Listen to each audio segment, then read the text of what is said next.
Unless you're planning to spend 24/7 with your few, it might be a really good idea to partner with parents. Regardless of their issues, baggage, and brokenness, every parent wants to be a better parent.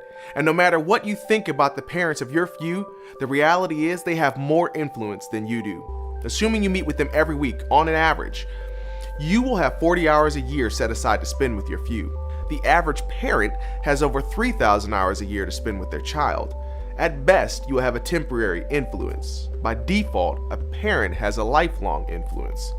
When you lead small, you choose to partner with parents. When you choose to partner with parents, you nurture the authentic faith. When you choose to partner with parents, that means you, 1, cue the parent. When you cue the parent, you give them just the right information at just the right time so they can make a move to do more than they would do otherwise. So, what's your first cue? Well, this is tough. You might want to write it down. Let them know who you are. Let them know you're planning on showing up in their kid's life, predictably and randomly.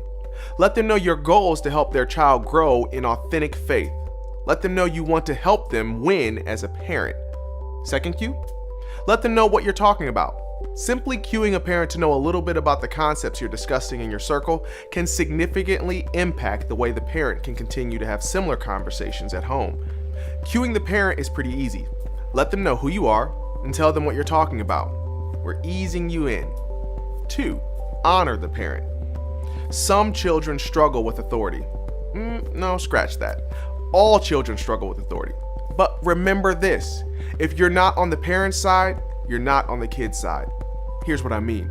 If a parent is the greatest influence in a child's life, if that parent will have a lifelong influence, then it makes sense to always build a bridge. Lastly, reinforce the family. Although parents potentially have 3,000 hours a year of possible time with their child, it's not always the same quality as the hours you have with your few. Those 3,000 hours are filled with making dinner or cramming for spelling tests, driving to and from practice. But your 40 hours are potentially filled with meaningful conversations, teachable moments, and bonding experiences. Since you have such little time, you tend to make the most of it. But don't get greedy. There are some times, experiences, and conversations that parents want to be part of. Remember, your role in their life is temporary.